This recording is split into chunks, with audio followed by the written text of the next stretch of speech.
Welcome to the Bogosity podcast for the 10th of October 2011, the podcast that killed the Invisible Man, but wasn't arrested because they couldn't find the body.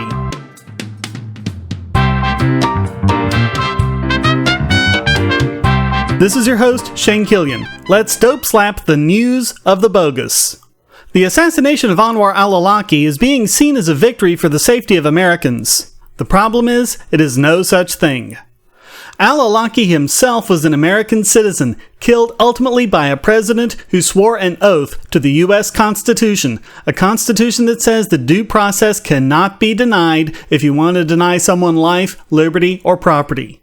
White House Press Secretary Jay Carney said that Al-Awlaki was, quote, demonstrably and provably involved in the operation. If that really were the case, then it should have been no problem to prove it in open court. But as it stands, none of us really know if Al-Awlaki was guilty or not, since the evidence was not presented in a form where it could be reviewed by legal experts charged with his defense. And it's not as if none were available. Both the Center for Constitutional Rights and the ACLU offered to represent him. But according to Jake Tapper of ABC News, quote, they needed to get permission from the Treasury Department so that they could challenge his being on this targeted killing list, and the Obama administration refused to let them represent him. Due process was deliberately and expressly denied here. Apparently, many in the news media just don't care. KT McFarland of Fox News compared the president to Michael Corleone in Godfather 3, taking out all of his enemies. He seems to have forgotten that Corleone was the head of an organized crime syndicate. Or maybe he doesn't care about that either. Of Al-Awlaki, he wrote, quote, his bona fides were unshakable. The 9/11 hijackers met with him. He was connected to the Fort Hood shooter Major Hassan, the so-called underwear bomber, the Times Square bomber, and the UPS cargo plane dry run bombs.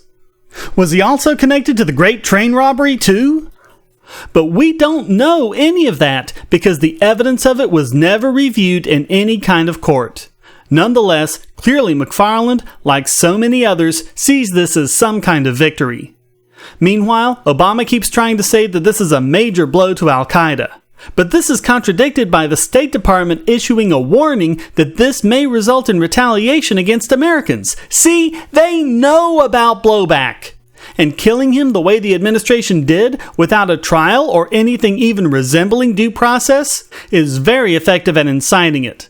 But in addition to this danger from foreign terrorists is very real danger from our own government. Because if the president can have even one American citizen executed unilaterally without due process, he can have it done to any of us. And the Constitution, not to mention the very idea of a free republic, is meaningless.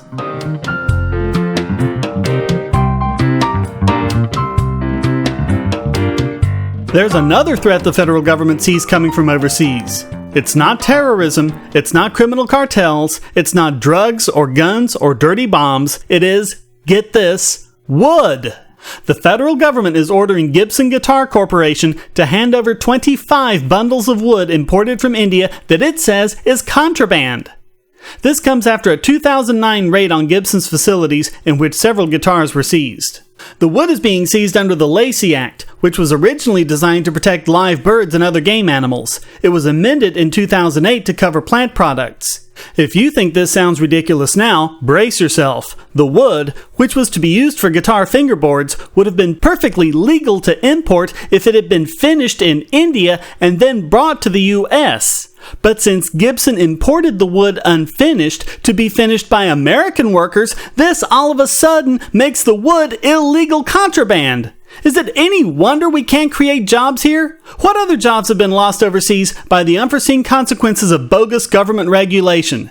It's not greed that sends jobs overseas, people. Greed creates jobs everywhere. Jobs are lost because of government intervention into the free market, which seeks to try to employ every person to the greatest output and the greatest reward that he can produce. There was a time when the American government protected its people from criminals and foreign attack. But it's all too clear now that the government is merely protecting itself and its own interest in trying to grab as much power as it possibly can. If they can destroy American jobs and make criminals out of peaceful people who make electric guitars, who else can possibly be safe? Other than government cronies, that is.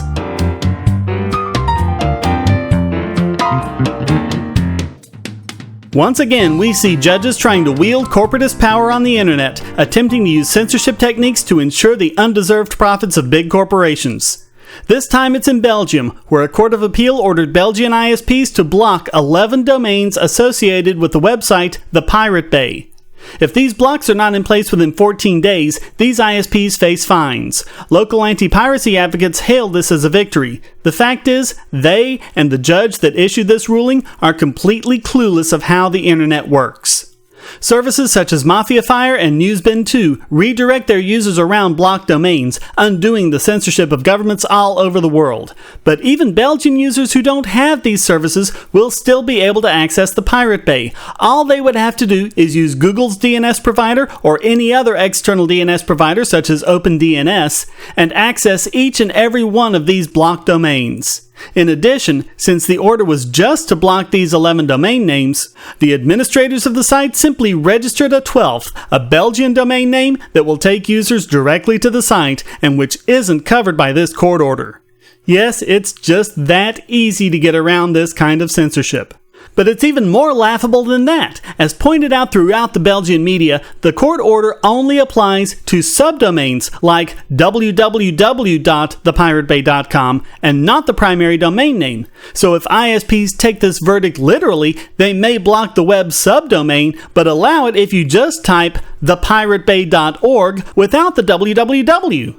Regardless of whether or not the Belgian ISPs have the courage to try this, it just goes to show the complete and utter cluelessness of those who try to censor the internet so big corporations can profit. It has never worked, and it doesn't show any signs of working in the future. In fact, all they are doing is getting the Pirate Bay in the public eye, and as a result, visits to the site from Belgian users are going up. When will they learn?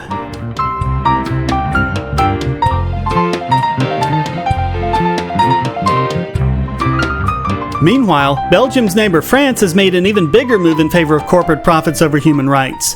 French President Nicolas Sarkozy came out directly and said that he would not support any declaration of human rights on the internet unless it was made clear that free expression does not take precedent over corporate copyright. Here is his statement as processed through Google Translate. France does not wish to sign a UN declaration favorable to the defense of human rights on the internet as long as there is no consensus on the fact that freedom of expression and communication does not take precedence over other rights, including intellectual property. Really, come on. Does France want to make it harder for people to access French movies, music, and literature? I think it's clear that he was not speaking at the behest of French filmmakers and musicians, but the global media cartels that seem to have the governments of the world in their back pockets. We've seen the abuses of the Digital Millennium Copyright Act and other such legislation all around the world. We've seen it used to put down political and other commentaries that some people in these cartels don't like. We've seen it used to shut down alternate means of distribution for independent performers and filmmakers. And we've seen study after study, many of them performed by these corporations themselves, that shows that sales of copyrighted media are not actually hurt by so-called piracy and are likely even helped by it. To try and call this kind of censorship a human right is newspeak of such a high order it would make George Orwell's ears spin. Human rights of free speech and free expression absolutely do take precedence over the right of corporations to make a profit through censorship.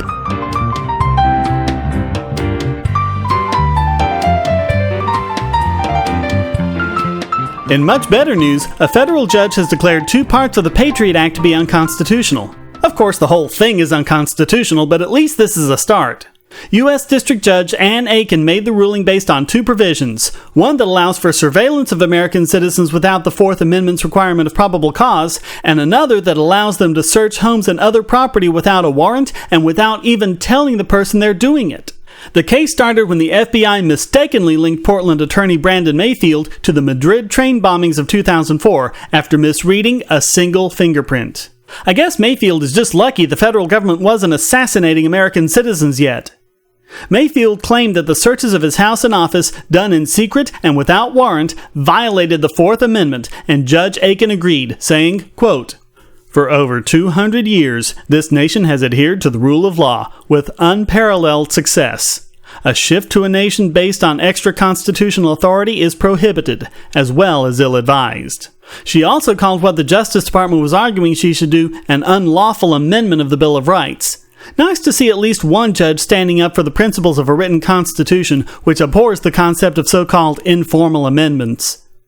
It's good to know that there are still judges out there that care about our constitutional republic. This story also serves as a reminder of how imperfect our government is, which is why it should absolutely not be trusted with any power that lets it bypass due process.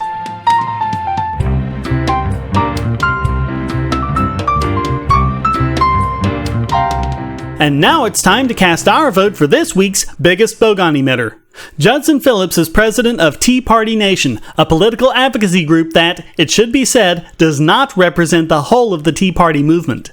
Which probably became something of a relief to them when this incredible imbecile released a statement saying that the right to vote should be restricted to people who own property. Quote, "The Founding Fathers originally put certain restrictions on who gets the right to vote. One of those was that you had to be a property owner. And that makes a lot of sense, because if you're a property owner, you actually have a vested stake in the community. If you're not a property owner, I'm sorry, but property owners have a little bit more of a vested interest in the community than non-property owners."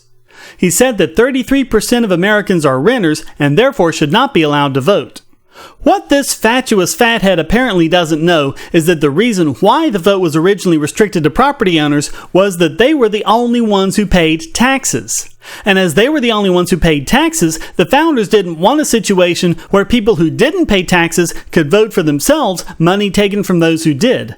But nowadays, in addition to property taxes, Americans are saddled with income tax, estate tax, gift tax, capital gains tax, employment insurance tax, employee tax, unemployment tax, railroad unemployment repayment tax, manufacturer excise tax, retail excise tax, facilities and services tax, foreign insurer tax, gambling tax, harbor maintenance tax, bequest tax, expatriate tax, railroad retirement tax, water transportation tax, commercial vehicle tax, petroleum tax, environmental chemical tax, ozone depleting chemicals tax, imported substance tax, occupational tax, telephone excise tax, real estate investment tax, undistributed income from investment tax, golden parachute tax, group health plan tax, alcohol taxes, tobacco and tobacco products tax, machine guns, destructive devices and certain other firearms tax, tax on generation skipping transfers, green mail tax, structured settlement tax, self-employment tax, social security tax, Medicare tax, non-petroleum energy tax, and, of course, the Spanish-American War tax. Just try finding someone in this country today who doesn't pay any taxes. He went so far as to call for the repeal of the 26th Amendment, which guarantees the right to vote of anyone over the age of 18. This is at a time when many incumbents run for state and local office completely unopposed in Soviet-style elections, when prohibitive ballot access requirements are levied against third-party and independent candidates, when the right of citizens to political speech is blatantly abrogated by so-called campaign finance reform laws, when fraud and malfunction due to newfangled voting machines is increasing, when some states even go so far as to refuse to count write-in votes. Instead of restricting the voice of the people, this is a time when we should be working to amplify it, to reduce, if not eliminate, the laws and regulations that give incumbents an unfair advantage, to make it easier for outsiders to gain ballot access and launch an effective campaign against incumbents with a war chest, to make it so that incumbent politicians have less control over our lives, not more. That is supposed to be the creed of the Tea Parties. But I guess they failed us in exactly the same way that the Republican Revolution of 1994 failed us. Which puts Judson Phillips at the head of the Republican bailiffs of Bogosity, earning him the title of this week's biggest Bogon emitter.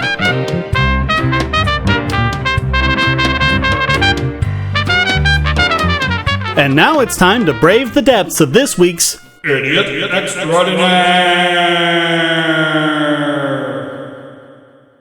As if just stopping renters from voting weren't bad enough, how about stopping everyone from voting? What about doing away with the next election entirely?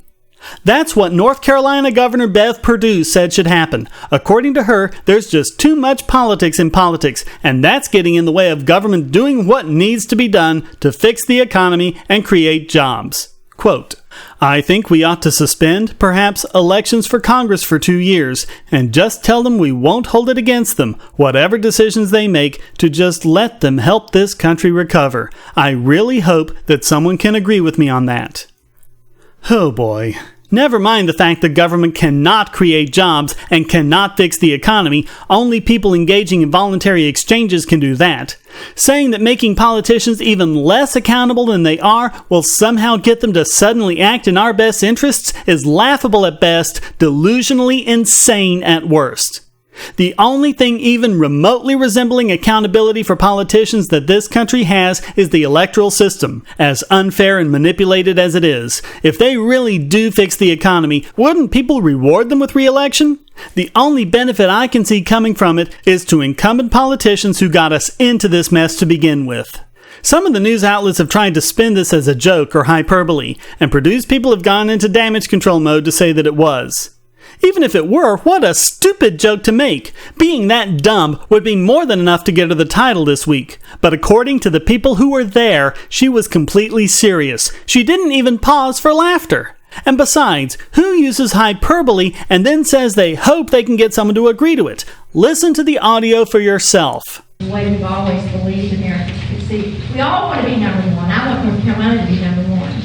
You have to have more ability from Congress, I think, to work together and to get over the partisan bickering and to focus on fixing things. I think we ought to suspend perhaps elections for Congress for 2 years and just tell them we want to hold it against them, whatever decisions they make, to just let them help this country recover. I really hope that somebody can agree with me on that. Just the one good thing about Raleigh is that I don't know what more needs to be said. She was clearly not joking, and the only consolation that any of us can have here is that she has no power whatsoever to suspend elections.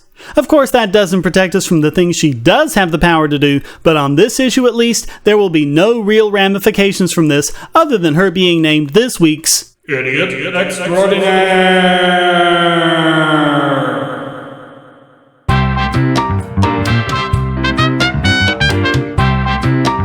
Well, that wraps up this rectitudinous edition of the Bogosity podcast. Please visit the forums at Bogosity.tv, where you can read the show notes and participate in discussions about these subjects and anything else you'd like.